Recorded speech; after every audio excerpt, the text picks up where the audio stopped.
Tim back here, video number 2 of the Hobby King Laser Cut 1300mm Cloud Dancer, as promised. Going to go over some things that I made changes to, things you need to pay attention to the kit, and what other things I've done to the model so far. Let's start off with the fuselage. As you can see, I got it already completely built.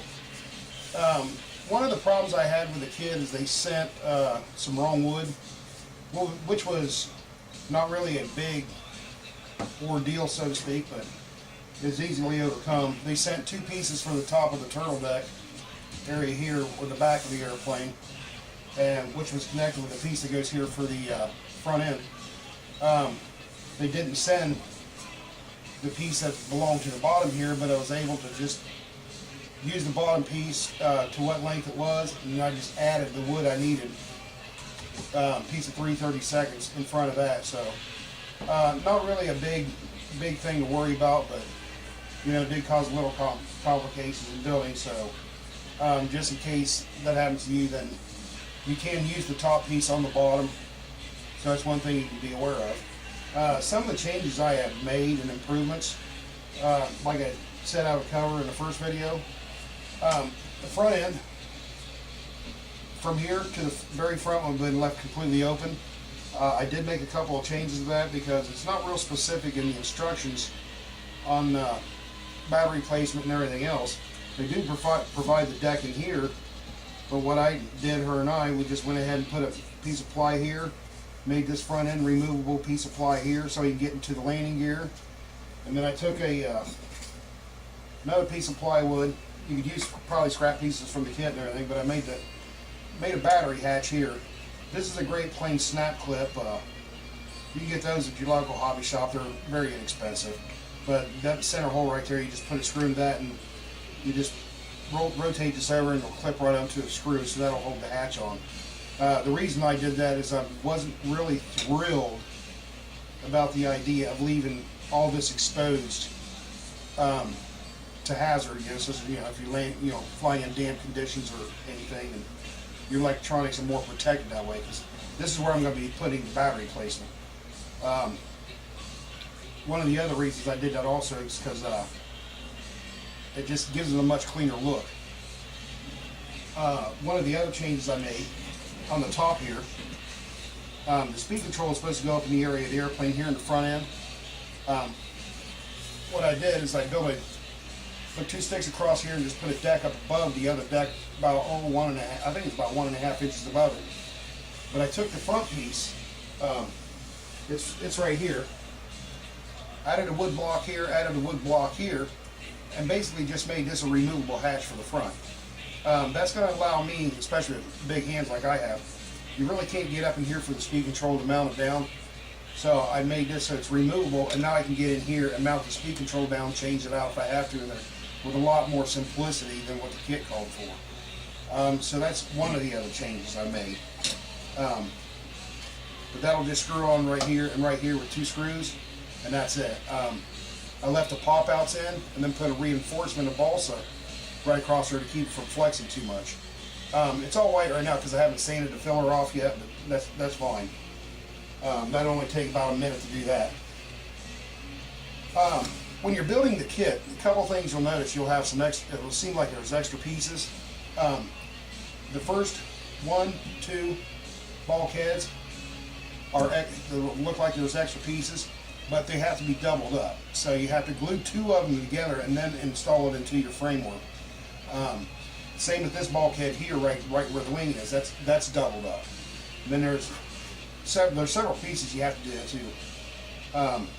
The wing hold down, or the wing bolt area, wing bolt plate, whatever you want to call it, that's also doubled up. The landing gear you have to be a little bit more, what's the word I'm searching for, aware of, you know, pay more attention to, I guess, is you got 2 big square holes here where they lock in. You'll have, it'll laminate it up into a 6-layer piece. You'll have 3 of one piece, 3 of the other. You glue 3 like pieces together, and then you sandwich it all in one piece. But you got to pay close attention to which way you glue them, because the landing gear holes themselves, where the landing gear mounts in, are offset, so you have to make sure you line those holes up when you glue them. But as far as the fuselage is concerned, really that's about all the changes her and I have made to it. Just easier access for the battery, easier, close off the battery, easier access for the speed control. And just close this off to give it a cleaner look also. Now some of the other things that I have done to this fuselage is up underneath the wing bolt plate here, I added a piece of hardwood triangle to each. I know you can't see it, but it's just a piece of hardwood triangle put up in place. We're not using the stock wing bolts that come with it because they're metric.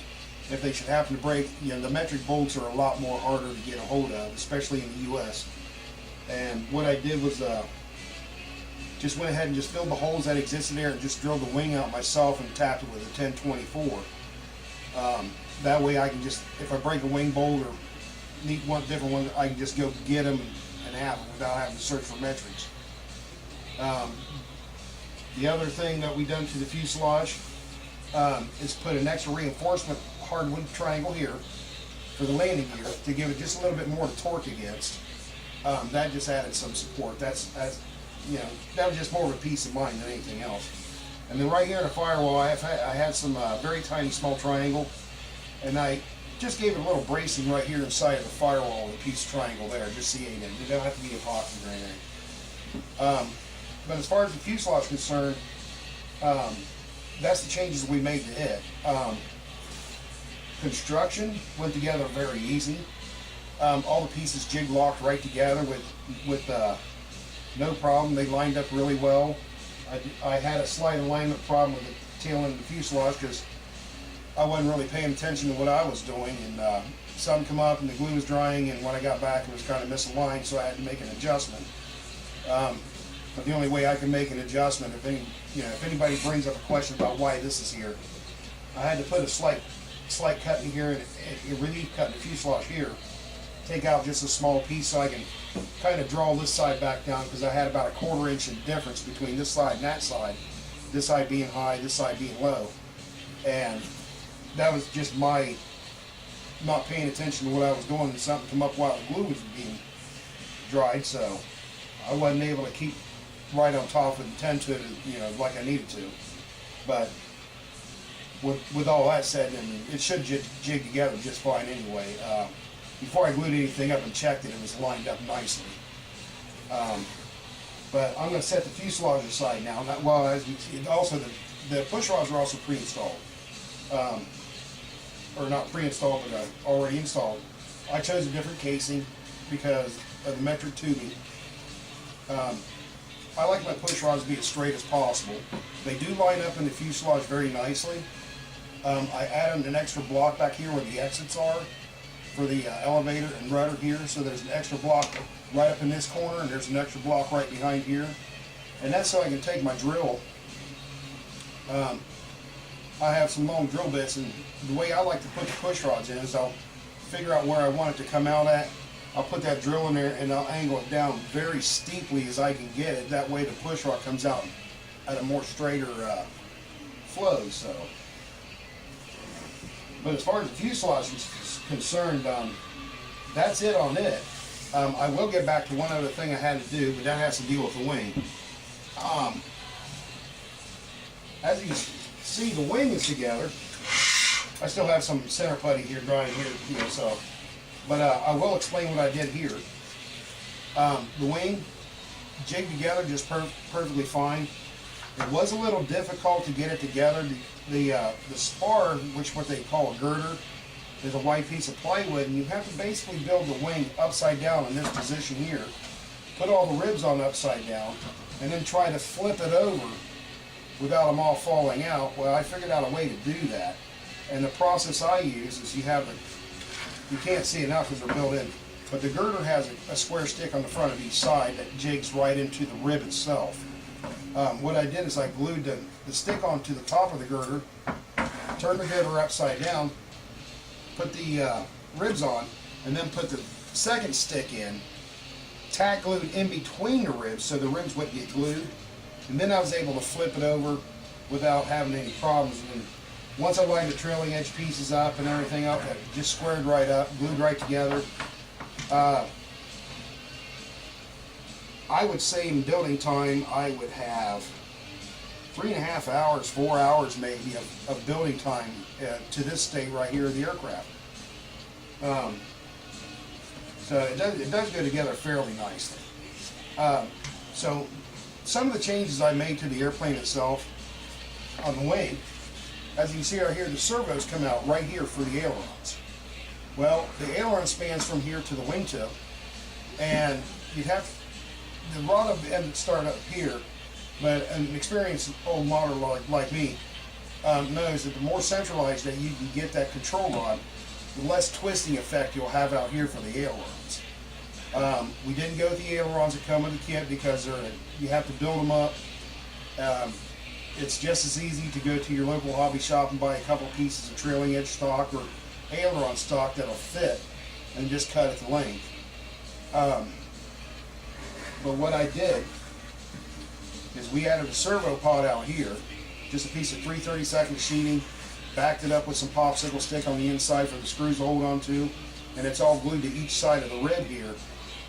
And so now the aileron will be more centralized with the control arm coming to the inside, more central of the aileron itself.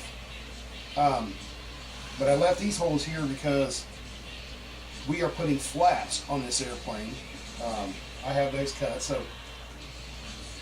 this will be a flap servo, this will be the aileron servo. So that's one of the changes that we made. We decided to put some flaps in it. You'll see this little trap door right here that I put on. That's just a little cover plate for the servo reverser for the flaps. There's no place to really mount it inside the airplane. So what I did is I just cut a little access hatch, and now you just put the reverser in here and just have the reverser lead come out. The next thing that we did to it is, it's a modeler's trick from years ago. The middle piece of the wing with the 3 hardwood ribs that you glue together, the very front of it right here in this tab, on each side of the middle is a piece of carbon fiber sheeting. And then what I did is I put carbon fiber sheeting on the middle on each side and then sandwiched it all in together. So all this has a carbon fiber reinforcement in here to keep from getting broke as easy. One of the things I wasn't crazy about the kit, it does come with cap strips that goes along every rib. We just chose not to put them on because I wasn't going to try to fight and hassle with splicing every one of them, because each one that comes in the kit, these rib right here, each seam, you got a whole big bundle of these cap strips that you get with the kit. But each one fell short about 1/4 inch of spanning the whole distance that you needed to span. And I wasn't just going to go through the headache of putting just that little gap to be filled in right here. One of the options was, since I didn't use the stock ailerons, is I could have taken the one piece of, let's see if I can find it here. Oh, let me look. Well, it looks like the trailing edge piece, but it was just wide enough to where it would fill in this gap. But then that would leave you an ugly bump back here, and you have to try to fill and make it smooth. And I wasn't going to get through that, so the cap strips aren't a hugely important thing on the airplane. It does help a little bit with looks, but by the time you put this covering on and stretch it down, you won't see any of that anyway, so it'll give you a little bit smoother of an airframe look. And so that's why we chose to just go with it that way. The next thing is the wingtips that come into the kit. They are 2 pieces like this.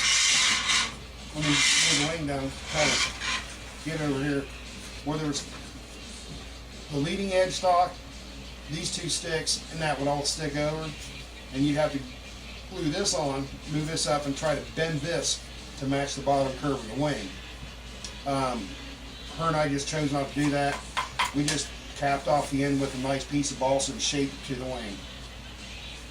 Not going to hurt the effects of it too much, but it's just a lot easier for us, and I wasn't going to try to fool with all of them. But that's one of the other changes we made. The other thing that we made a change into is they have set dehedral in it. The dehedral brace we sandwiched, there was 2 pieces provided of that, but it was sandwiched with carbon fiber also. But I didn't use the stock dehedral brace. This is what's considered a table flat wing. We put no dehedral in it because her and I are both experienced enough to where we don't have to worry about dehedral in an airplane. But you may want to put your dehedral in, for, depending on your flying level. Trying to think of the other changes that we made. We did, just for looks, add wing struts to it. Right here where the servo goes into the wing, we have a block mounted right here.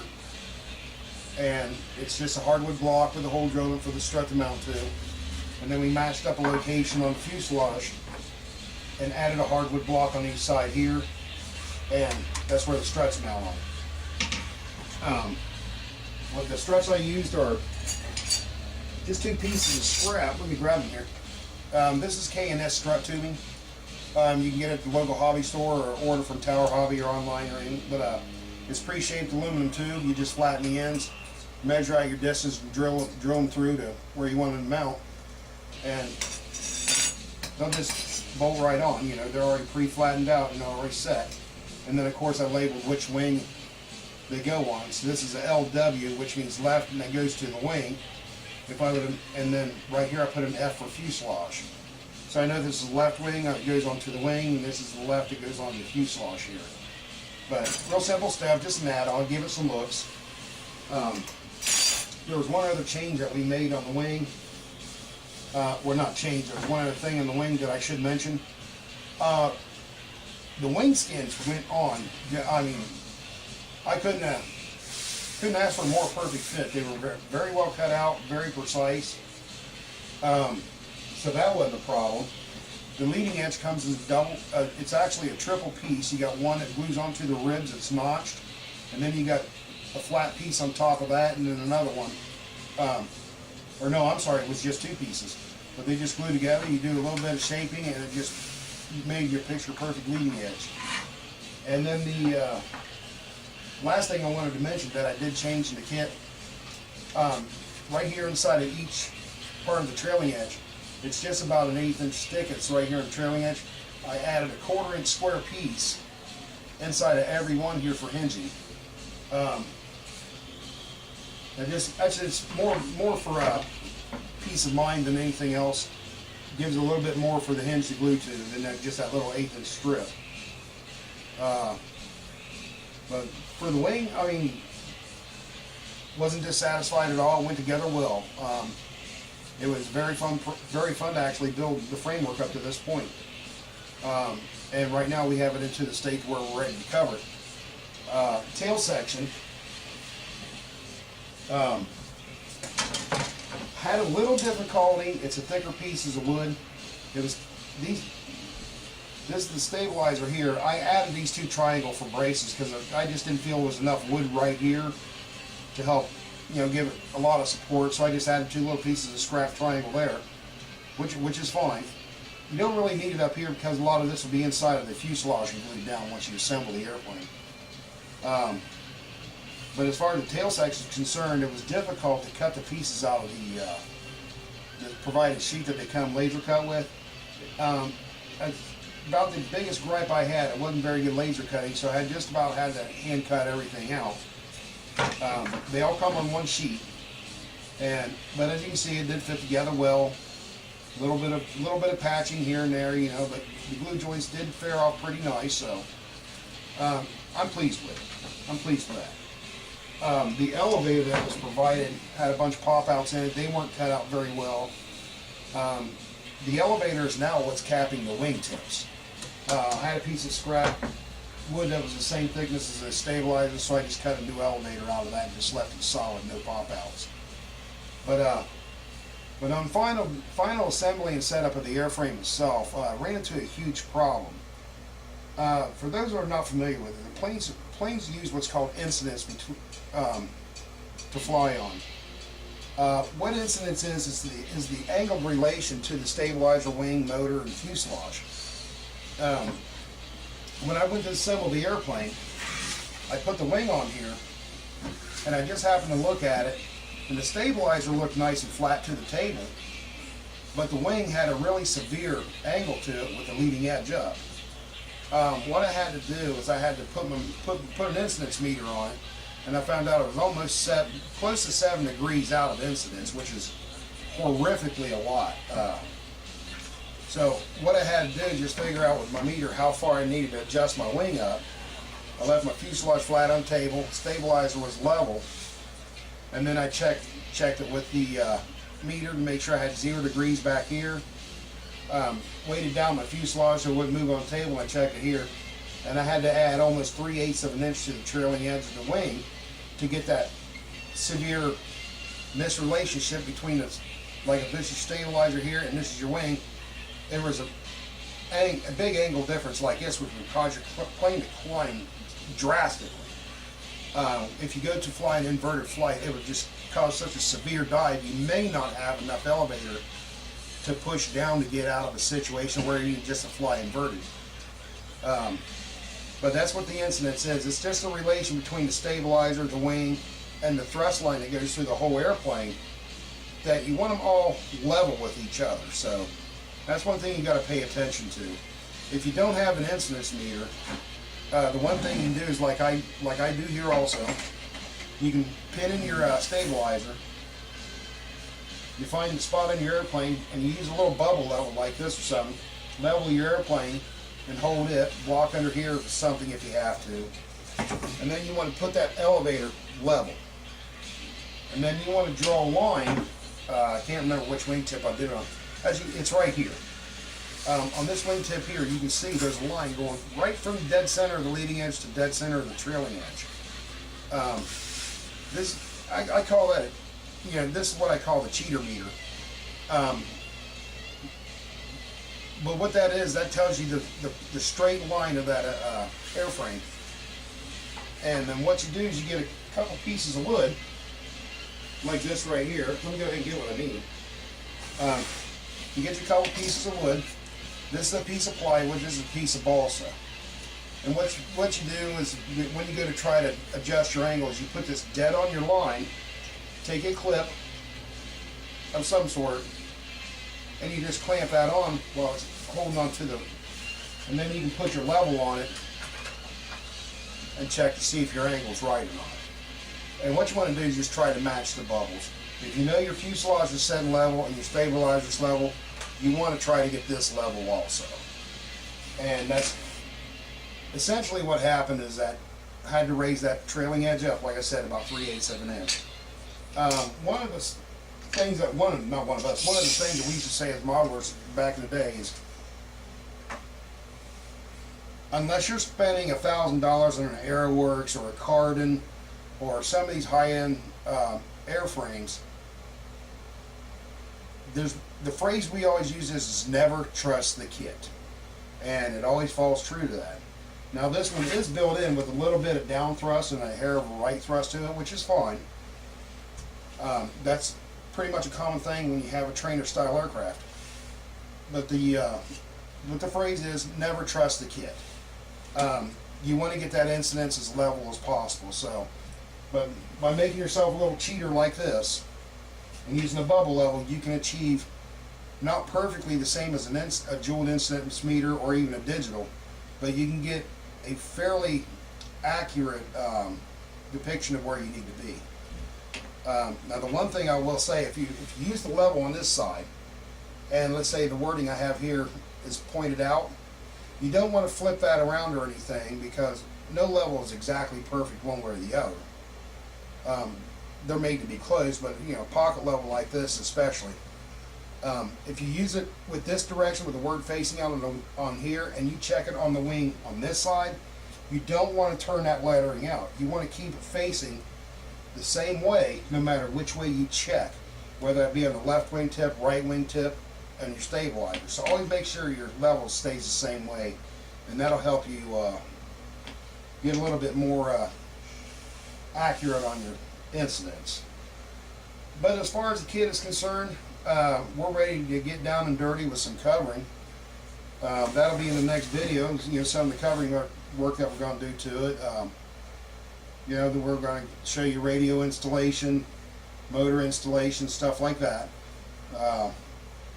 The other things that we did have to do, let me get the landing gear out here. The landing gear is provided, very nice, like I said in the first video, but there's some nasty burring on these right here in the very tips, and you know where they go to the fuselage, and the angle right here is not quite bent at a 90-degree angle, and it was causing the landing gear to actually stick down like that. Well, I just took my drill and kind of adjusted a little bit to where it sit flat on the fuselage here. That's a little bit easier than trying to bend this. And as far as the burrs are concerned, all three landing gear had them on there. I just took my Dremel and the cutoff wheel, and I just angled that off, just kind of rounded the end off to take the burrs off. And now they go in no problem. The only other change I had to do to the kit, the nose gear into the nose gear block didn't fit very well. It was very tight, so I had to slightly drill out the nose gear for this to go in very nicely and smoothly. But so far so good. Her and I are going to get some ironing done here, and next video I'll show you some steps and stuff that we've done on that, and getting her ready for final setup. And here in a couple more videos we'll get to the radio installation and final checks, and make sure we go over all the bells and whistles and make sure everything's set up right the way we want it done. And then the video after that, maybe we'll get it on film. We'll get some maiden flights in there for you. And with that in mind, this is Tim from TNT RC Notes 1.